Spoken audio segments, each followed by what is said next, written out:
Bonjour à tous. Bonjour à tous. Merci de nous rejoindre si nombreux.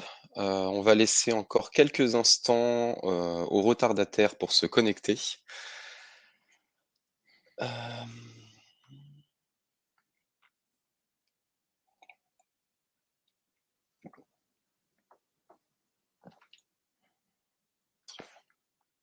bon, 10h01, on va commencer.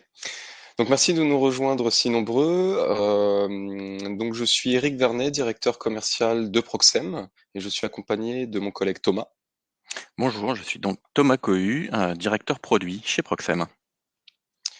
Donc aujourd'hui, nous allons vous présenter un webinar autour du sujet Market Intelligence et notamment comment transformer l'information en connaissance grâce à l'analyse sémantique. Dans un premier temps, je vous propose de vous rappeler qui est Proxem et ensuite de rentrer dans le vif du sujet. Alors, déjà, une première chose, qui est Proxem? Proxem était un éditeur de logiciels, un éditeur de logiciels d'analyse sémantique. La société a été créée en 2007 et après 3 ans de R&D, nous avons commencé l'aventure commerciale plutôt autour de sujets d'analyse de l'expérience client et autour de la connaissance client.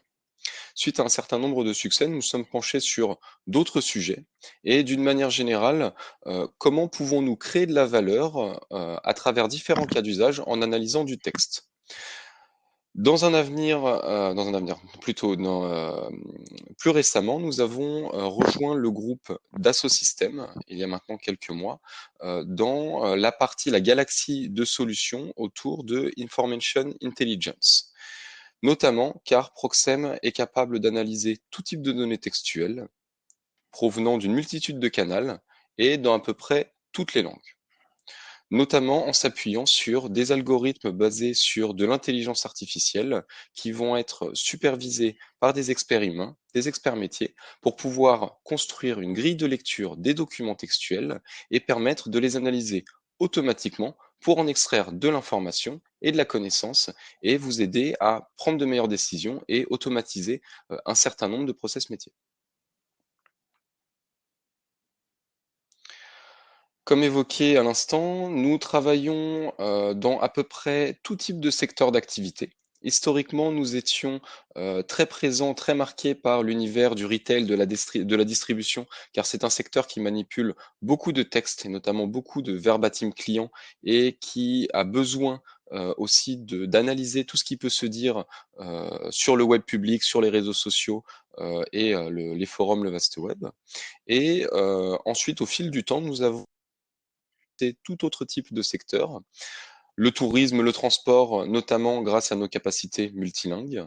Les secteurs de l'énergie, des télécoms, banque, assurance, la restauration, l'hôtellerie et également l'industrie sur des cas d'usage d'analyse de documentation technique, par exemple, ou également sur de la veille de marché, le sujet que nous allons traiter aujourd'hui.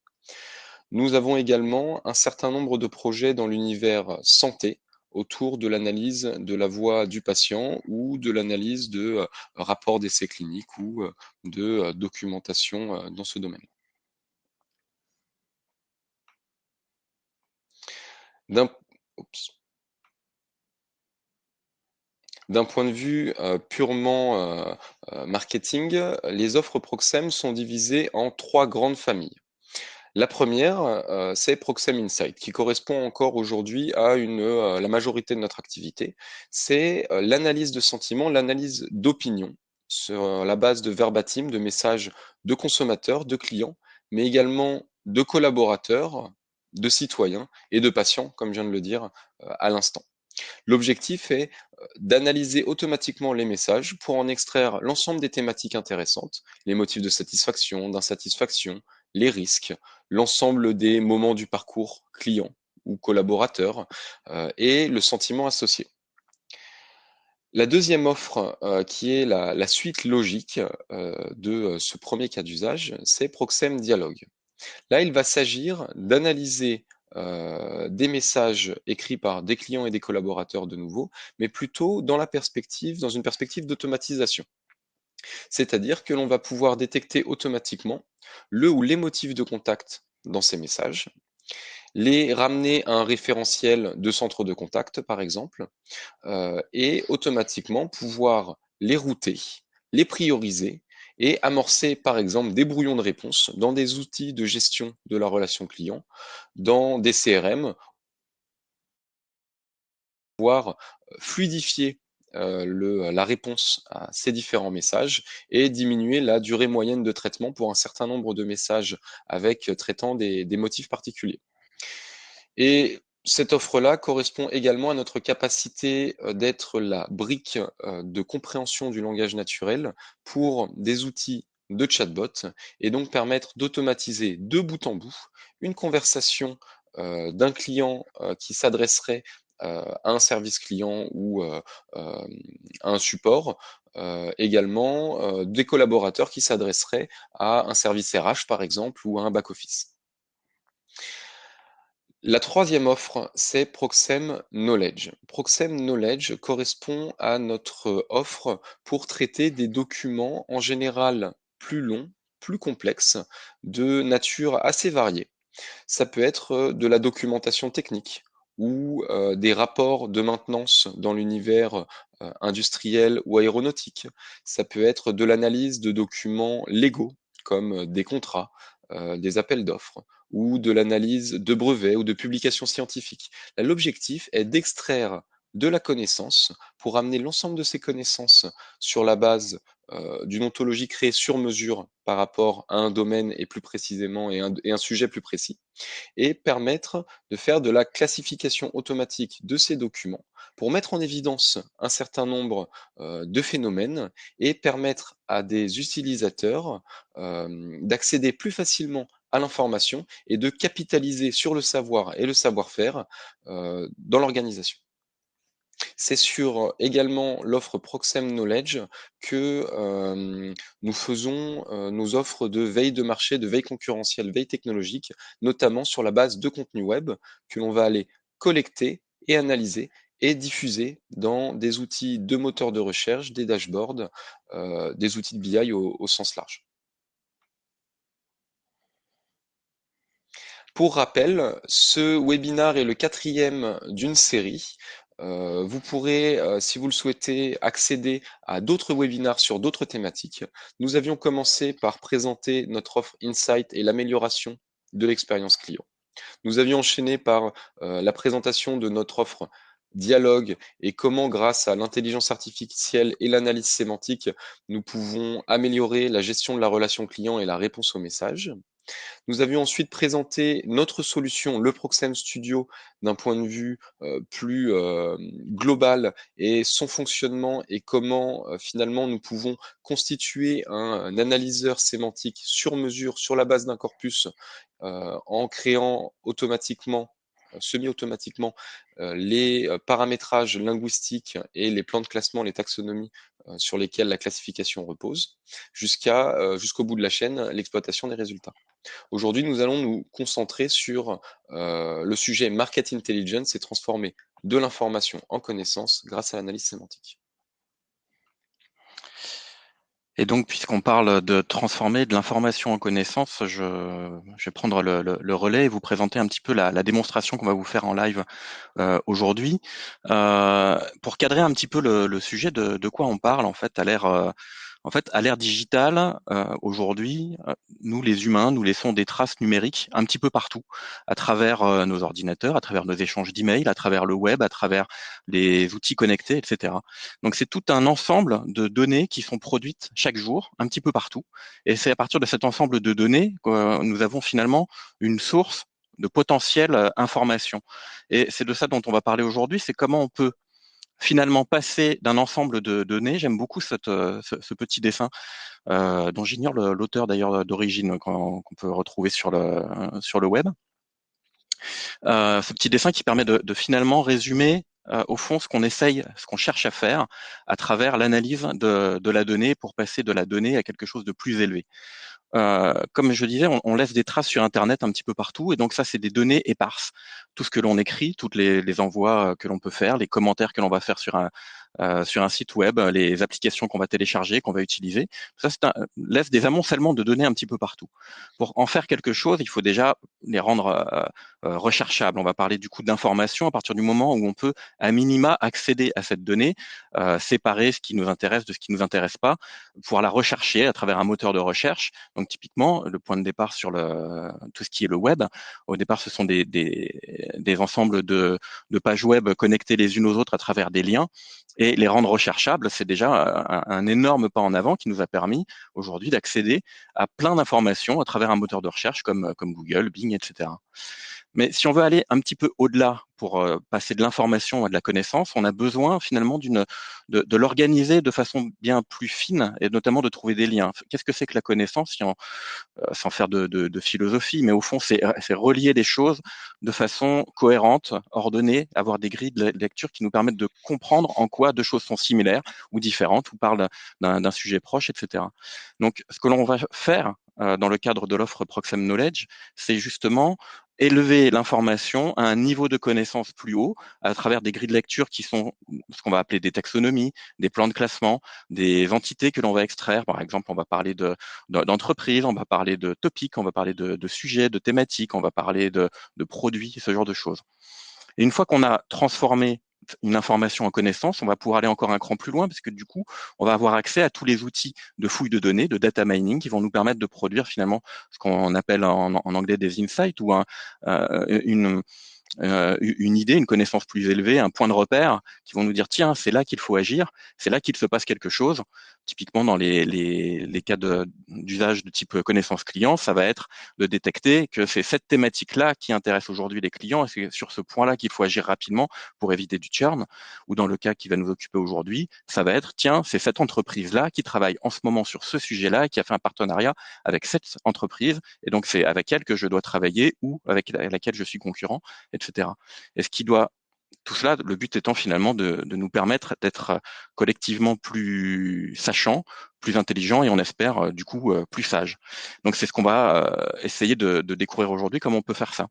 Alors évidemment, quand on transforme la donnée, on peut aussi parler de connaissances, d'expérience et de créativité, mais voilà, c'est juste pour une petite touche d'humour et vous réveiller à travers ce discours peut-être un petit peu philosophique. Comment on passe de ce discours peut-être un petit peu philosophique à quelque chose de concret? Le terrain d'application sur lequel on joue chez Proxem, c'est l'ensemble de données non structurées. Comme je vous disais, on part de l'information disponible pour la transformer en connaissance. Il se trouve que 90% de l'information échangée par les humains se trouve dans des données non structurées et notamment dans les textes. On écrit beaucoup, on parle beaucoup et tout cela produit finalement de la potentielle connaissance. C'est sur cette base-là que nous allons travailler aujourd'hui. Je ne vais pas vous parler d'analyse de marché avec des tableaux de chiffres. Je vais vous parler uniquement de ce que l'on peut faire à partir du texte.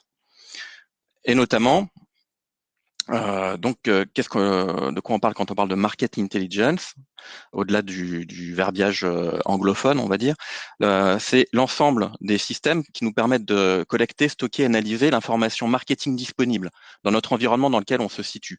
Et dans ce cadre-là, pour l'exemple que je vais vous donner, c'est partir de cette information marketing disponible sur Internet à travers un marché donné. Et on va partir de l'idée de, tiens, si nous souhaitions tous ensemble aujourd'hui faire un petit voyage dans l'univers de l'intelligence artificielle et quelles sont les startups, les technologies qui traitent du sujet. Et on va faire un procédé d'analyse du web. Se découpe en plusieurs étapes. Il y a toute une partie web mining, dont on va pas parler plus que ça aujourd'hui. Ça, on pourra faire l'objet d'un autre webinaire qui est comment je vais collecter de la donnée sur Internet. On va partir de données déjà collectées. Je vais quand même en dire deux mots. Et ensuite, il y a toutes les phases d'analyse de ces contenus à travers du text mining, du data mining, de l'exploration. Et c'est ça que l'on va voir ensemble tout à l'heure. Donc on est parti sur une requête toute bête pour cette démonstration qui est tiens, je veux connaître un petit peu les startups dans l'univers de l'intelligence artificielle. Alors si vous n'êtes pas trop anglophone, je suis désolé, ce sera un petit peu des contenus en anglais, mais on va voir qu'on va tout comprendre de comment ça fonctionne. Je vais basculer du coup sur l'application Proxem Studio et vous présenter ce qu'on peut faire à partir de ces données. Alors, Ce que l'on a sous les yeux, là maintenant, c'est le logiciel Proxem Studio. Proxem Studio, donc, si vous avez déjà vu les précédents webinaires, vous êtes déjà un petit peu au courant, mais on va partir du principe que vous ne l'êtes pas. Proxem Studio est donc une suite logicielle qui permet d'analyser, traiter des données textuelles et de produire à partir de cette analyse des outils d'exploration, de data visualisation et d'analyse. Il contient un certain nombre de modules. On va se concentrer aujourd'hui sur les parties Explore et Report qui vont nous permettre de fouiller l'information disponible. Je n'irai pas beaucoup sur les parties de comment on a catégorisé et annoté l'information, les modules de paramétrage de l'analyse sémantique. Un autre webinaire est disponible si vous voulez aller un petit peu plus loin là-dessus. Et bien entendu, vous pouvez nous contacter pour des démonstrations personnalisées sur ces modules. Aujourd'hui, on va se concentrer sur la partie exploration, visualisation des données. Donc pour la démonstration d'aujourd'hui, on est donc parti sur cette requête sur Google qu'on a un petit peu étendue avec des outils de fouille du web dont nous disposons chez Dassault Systèmes. Et nous avons constitué un corpus de 15 247 pages web qui traitent du sujet des startups dans le domaine de l'intelligence artificielle. On peut voir sous nos yeux la répartition des documents suivant différentes sources.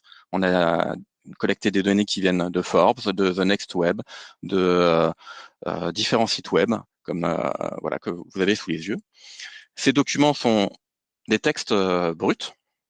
Et la première chose que l'on va essayer de faire à partir de ces documents, ça va déjà être de définir finalement au fond de quoi ils parlent, quels sont les sujets principaux.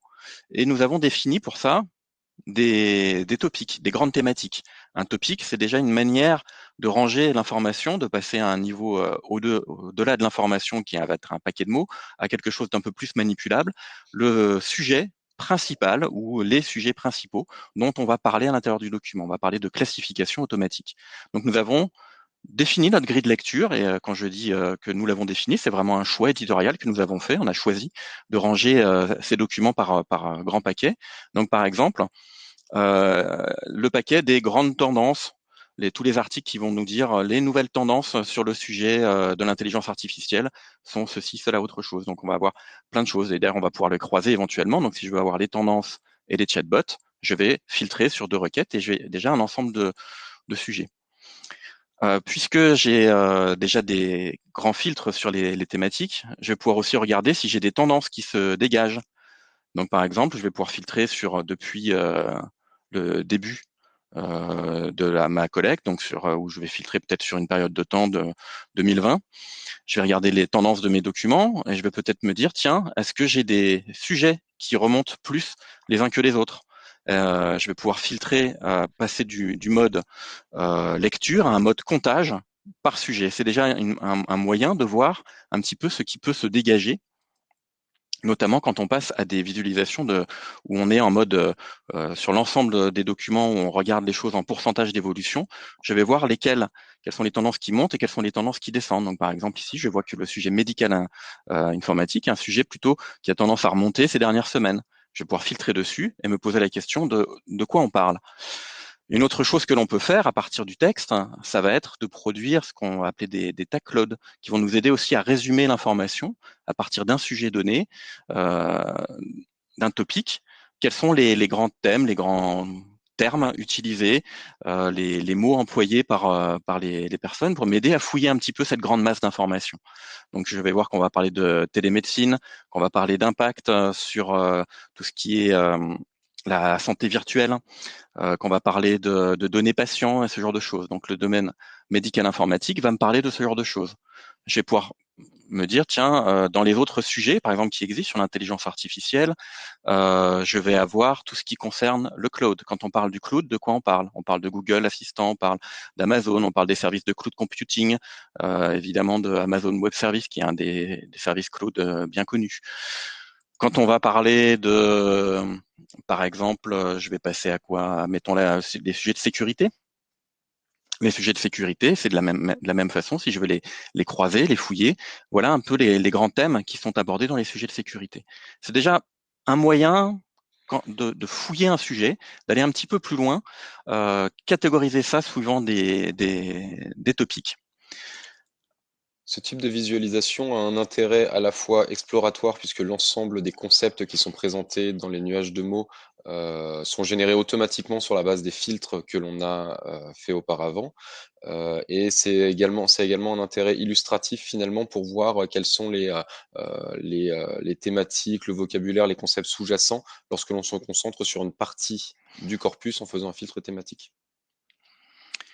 Alors pour aller, allons un petit peu plus loin que le côté grand topic. Nous allons également pouvoir identifier à l'intérieur du texte des éléments de sens qui vont nous permettre de ranger également les documents sur des choses un petit peu plus fines.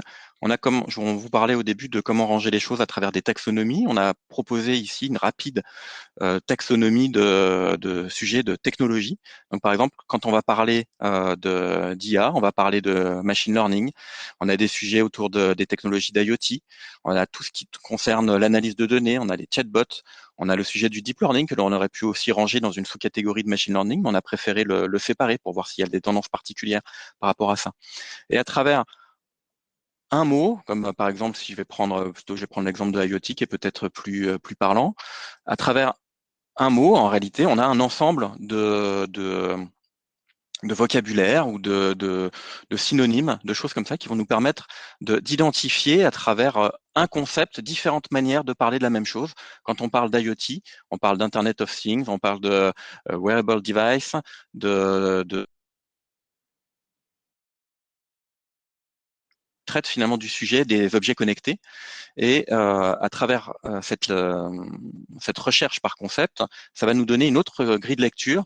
Par exemple, parmi les documents qui traitent du sujet, par exemple des tendances de l'AI, bah, combien vont parler d'IoT et parmi l'IoT, combien vont nous parler, par exemple, des, euh, des mince, je perds mes mots en français, des, Des objets des vêtements connectés, des connectés. vêtements connectés. Voilà.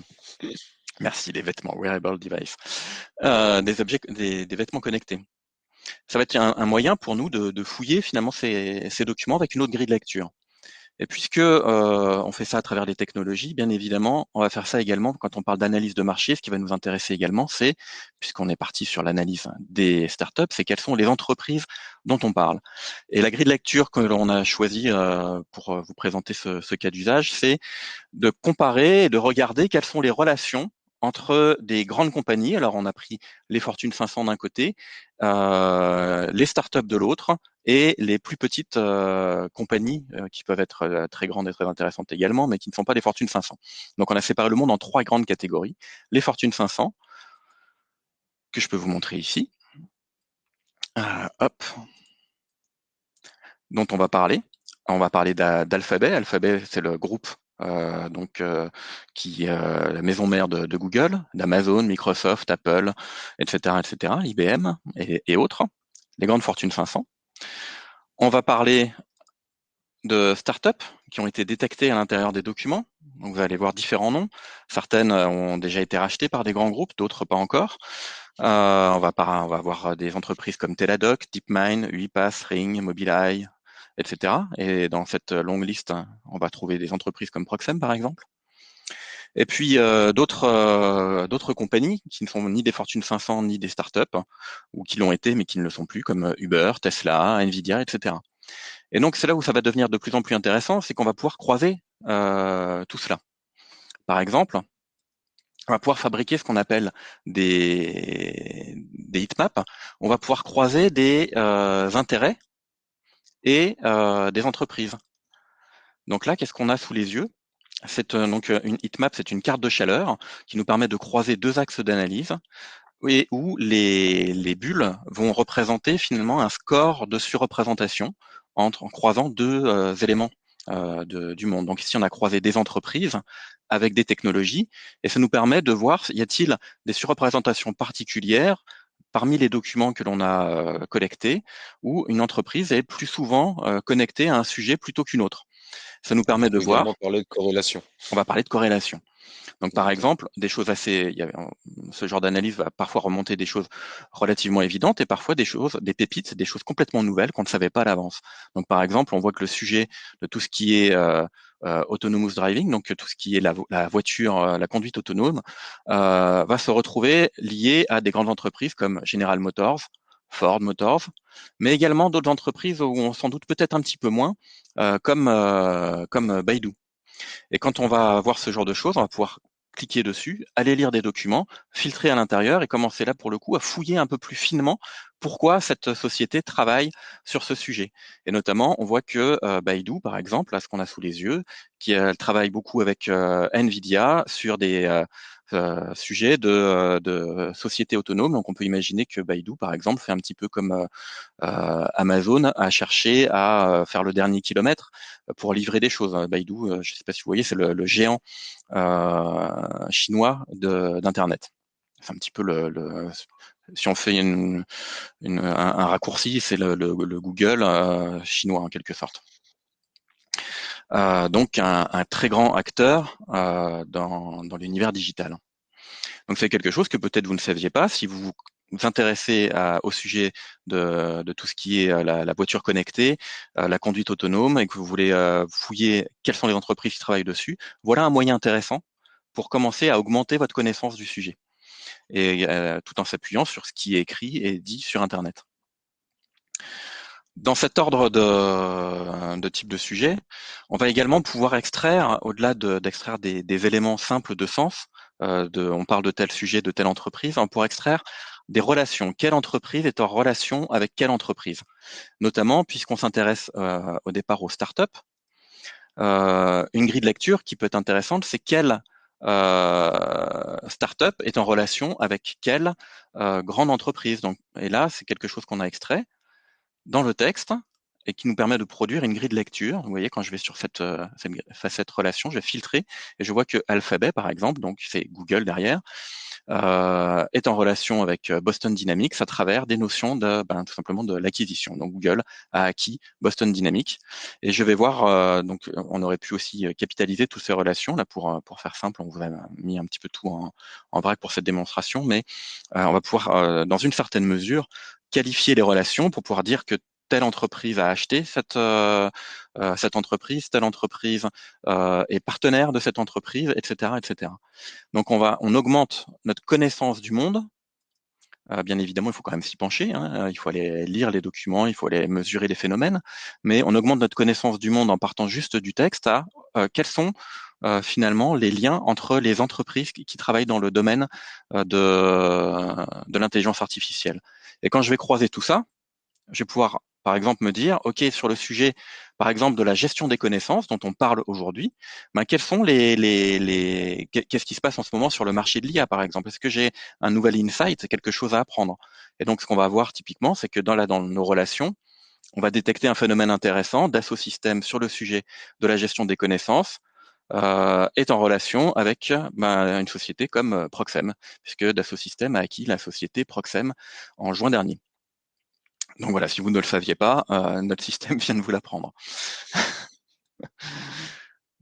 L'un des intérêts également de nos technologies, c'est de pouvoir notifier un analyste de l'apparition d'un nouveau concept dans le temps, c'est-à-dire une nouvelle suite de caractères qui n'existait pas auparavant. On va savoir simplement à travers la solution l'identifier et le système va même savoir suggérer à l'analyste de ce dont il s'agit. C'est-à-dire que si jamais il y a par exemple une nouvelle startup qui se fait remarquer autour d'un certain sujet, eh bien, elle va être regroupée avec les autres concepts qui sont proches. Donc, le concept de startup et le concept lié à la technologie en question.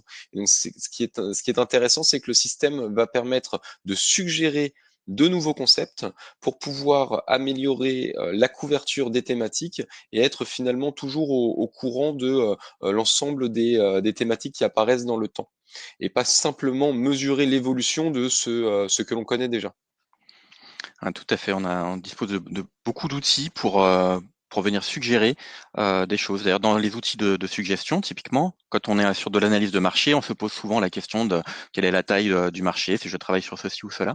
On peut également mettre en place des outils d'extraction automatique. Donc, par exemple, si je m'intéresse au marché de l'intelligence artificielle et au fait, en 2025, il fera quelle taille? On va extraire de l'ensemble des documents, les documents qui parlent de ce marché et vont nous donner éventuellement des chiffres associés. Alors évidemment, il y a des batailles d'experts, il y a des différents instituts qui produisent des sujets là-dessus, mais en tant qu'analyste, on va gagner énormément de temps à recueillir l'information de cette façon-là, à travers uniquement finalement de l'analyse des données textuelles. On peut extraire de l'information chiffrée qui va servir à un analyste. Également sur tout ce qui est tendance, je vais vous présenter encore dans les 5 minutes qui nous restent de démonstration tout ce qu'on va pouvoir mettre en place en termes d'outils de dashboard, de data visualisation pour se faire par exemple son tableau de bord de veille marché par exemple, ou son tableau de bord de fouille, de la même manière qu'on peut faire des tableaux de bord sur tout ce qui est suivi des remontées clients par exemple. On va pouvoir faire la même chose sur de l'analyse de news, pourquoi pas, de l'analyse de publication, etc. Donc on dispose d'un ensemble de différentes visualisations que l'on peut mettre en place dans un tableau de bord de ce type. Par exemple, ici, on a choisi d'avoir des courbes sur les tendances. Chaque élément peut être filtré. On peut voir les Fortune 500 dont on parle, rangées par pays ici, pour voir un petit peu les grands sujets.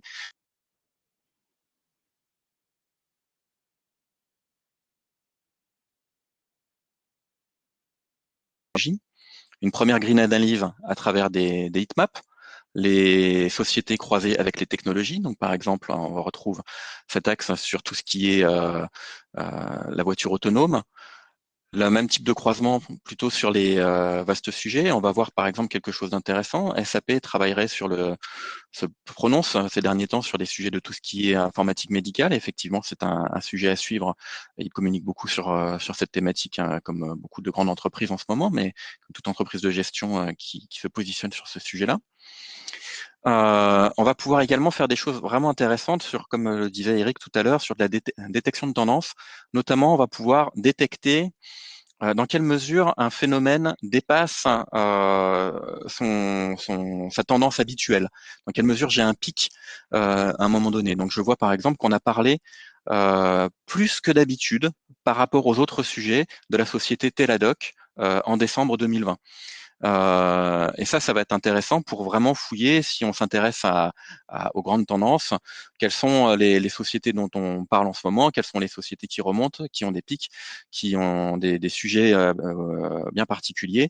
Ce genre de détection de tendance va fonctionner avec tout type de finalement extraction que vous allez faire sur une base documentaire, que ce soit pour détecter des nouveaux phénomènes dans des corpus de remontée client, que ce soit pour détecter des nouveaux phénomènes dans des incidents en usine, ou que ce soit pour détecter des tendances dans des news. L'intérêt, c'est que le dispositif va vous notifier d'un phénomène inhabituel, d'une thématique dont le poids augmente fortement par rapport à la période de référence ou diminue fortement. Et donc, vous n'êtes plus dans une posture où vous consommez des indicateurs et vous recherchez l'information pertinente à travers ces indicateurs, mais vous êtes notifié de phénomènes qui sont susceptibles d'être intéressants. Et donc, ça permet de gagner du temps et finalement de voir des choses que l'on n'aurait pas forcément vues. D'ailleurs, il est également possible de mettre en place des alertes automatiques pour recevoir par email de l'information à partir de seuils qui apparaisseraient dans les données. Donc tout ce qu'on vous raconte aujourd'hui sur le market intelligence, c'est tout à fait aussi vrai dans d'autres cas d'usage où on va analyser des tendances à partir de ces bases documentaires. Typiquement, dans l'univers de la relation client, nos systèmes, lorsqu'ils sont interfacés en temps réel avec des outils de feedback management ou des outils permettant de signaler des problèmes, peuvent finalement être le premier indicateur pour détecter un problème, par exemple une partie du site web qui ne fonctionne plus, ou un problème sur un produit, ou le fait que certaines fonctionnalités du site web ne sont plus disponibles. Voilà. Je vois que le temps file, il est déjà 10h35. Je rajoute juste un élément parmi tout ça. Tout ce qui est tableau de bord, comme on les fabrique ici, sont des éléments complètement cliquables, bien évidemment. On peut fouiller sur un sujet pour aller centrer si je m'intéresse au healthcare. Là, je vais avoir peut-être d'autres types de remontées, d'autres croisements intéressants, d'autres remontées d'informations sur d'autres compagnies qui traitent. Je vais également avoir toutes les data vis qui se mettent à jour, comme par exemple ici la terminologie, ce qui va permettre de voir s'il y a un phénomène particulier pour aller fouiller. Les tableaux de bord de ce type-là sont à la fois des outils pour visualiser des statistiques à l'instant T, mais également pour fouiller l'information sous un angle plutôt visualisation plutôt que sur un angle lecture. C'est bien en passant de l'un à l'autre qu'on augmente notre connaissance du monde, puisque je vais pouvoir fouiller, par exemple, sur cette entreprise en question, aller lire les documents qui traitent, regarder des tendances, etc.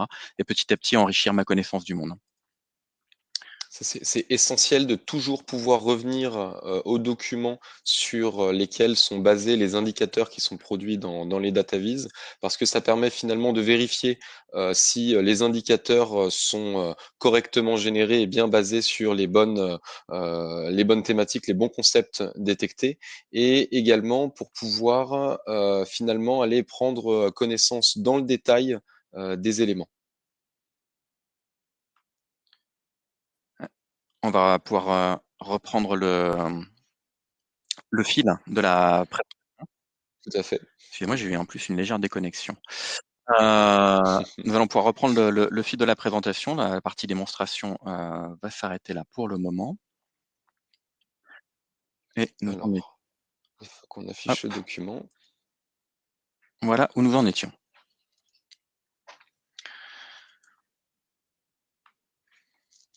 Très bien. Je vous propose maintenant de vous représenter dans les grandes lignes le Proxem Studio et finalement son aspect modulaire. Déjà, une première chose à savoir, c'est qu'il y a deux modes de fonctionnement quand on utilise le Proxem Studio. Euh, Le Proxem Studio vous permet de travailler de manière totalement autonome et de gérer de bout en bout votre projet d'analyse sémantique, que ce soit la première étape d'import des données textuelles et des données structurées associées ou la collecte des contenus web à travers des solutions Proxem d'Assosystem et en passant par les modules qui vont vous permettre de gérer votre classification, les règles linguistiques et les plans de classement, les ontologies sur lesquelles vous allez vouloir vous baser pour pouvoir mettre en place votre classification, jusqu'à la partie exploratoire que l'on vient de vous présenter en live et la partie diffusion de l'information à travers des tableaux de bord ou en réintégrant les résultats des classifications dans d'autres dispositifs. Ça, c'est un mode de fonctionnement que, à notre connaissance, seul le Proxem Studio propose pour des experts métiers, des personnes qui n'ont ni compétences poussées en informatique ni en linguistique, juste des personnes qui ont de l'appétence pour le traitement de la donnée et qui connaissent bien le domaine dont il s'agit. Ils vont pouvoir être totalement autonomes dans la mise en œuvre de leur projet d'analyse sémantique de bout en bout et pouvoir capitaliser sur de premiers projets pour pouvoir en créer de nouveaux et finalement augmenter le spectre du type de données analysées en commençant par exemple par des contenus web et ensuite en passant sur des bases de données qui existeraient au sein de l'entreprise. Le deuxième mode de fonctionnement, dans ce cas, c'est l'équipe service de Proxem, des infolinguistes, des personnes qui ont une double compétence en informatique et en linguistique, qui vont travailler avec vos experts métiers pour pouvoir mettre en place la classification, les plans de classement sur lesquels vont reposer euh, l'analyse sémantique. Et donc là, le mode de fonctionnement, c'est un mode de fonctionnement clé en main où nous allons vous livrer le Proxem Studio pré-paramétré et ensuite réaliser des tâches de maintenance, d'amélioration continue, d'enrichissement tout au fil du temps et tout au long du projet.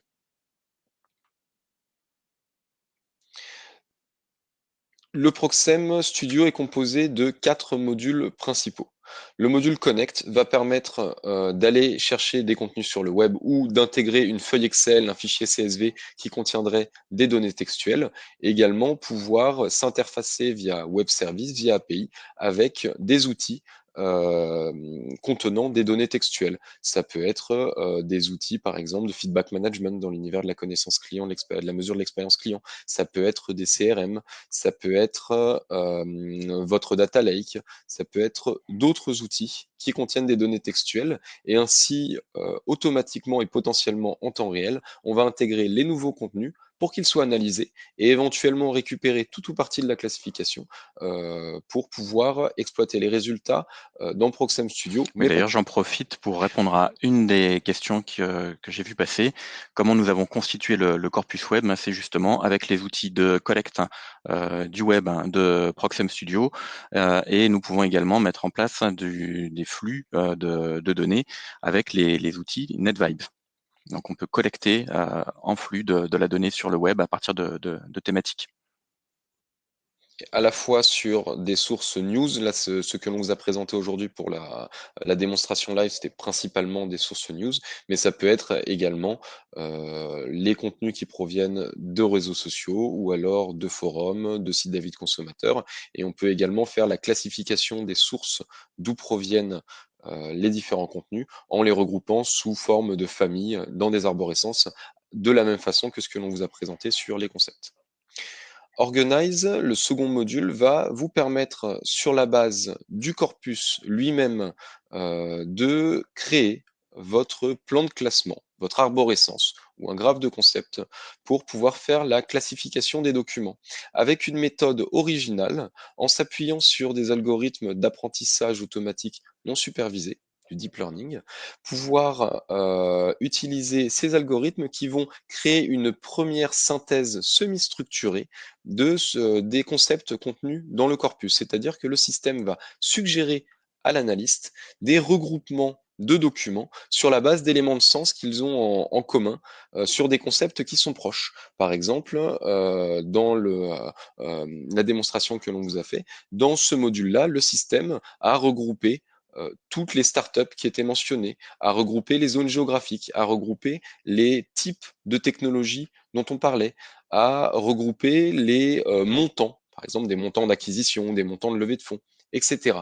Ce qui permet à l'analyste d'avoir des suggestions de la part de l'outil pour pouvoir très rapidement constituer son thésaurus, ses règles linguistiques, sémantiques et syntaxiques, pour pouvoir alimenter le plan de classement qu'il est en train de créer et qu'il peut créer directement à la base du corpus.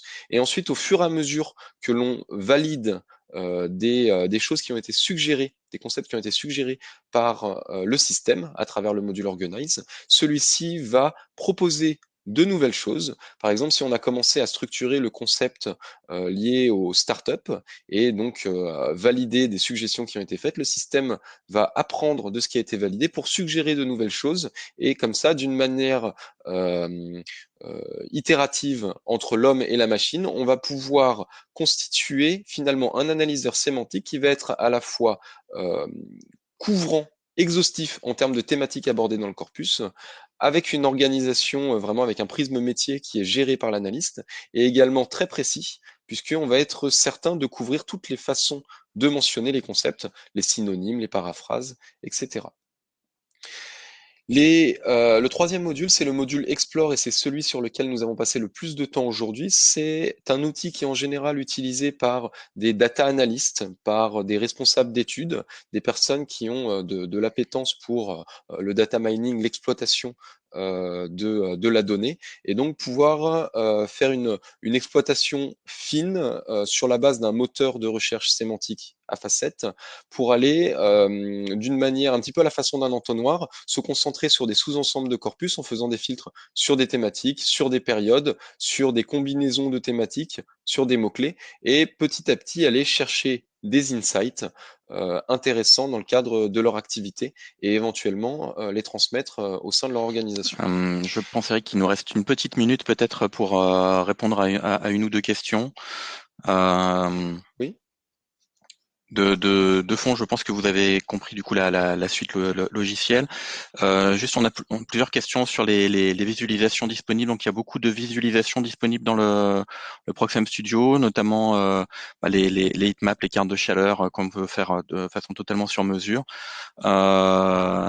Beaucoup de visualisations sont possibles à partir de tout ça. Euh, vous êtes complètement autonome pour les fabriquer. Concernant les données sources que l'on peut collecter, évidemment, si on est sur de la collecte de web public, on ne collecte que des données publiques. Tout ce qui est source sur des sites payants qui ne diffusent pas publiquement leur contenu. Donc forcément, il faut, si vous voulez les analyser, il faut payer pour ces contenus pour les analyser. On peut évidemment analyser vos propres bases documentaires pour peu que l'on connecte les données ensemble. On dispose d'API pour cela. Peut-être le mot de la fin, Eric? Oui, tout à fait. Donc merci pour votre attention et de nous avoir rejoints si nombreux. Vous pourrez accéder au support de cette présentation ou nous demander le replay. Également, n'hésitez pas à nous contacter si vous avez des questions particulières. Si vous souhaitez une démonstration sur d'autres cas d'usage qui sont plus proches de vos enjeux, on sera ravi d'échanger avec vous et de répondre à vos questions. Merci à tous, bonne journée. Bonne Au journée, revoir. merci.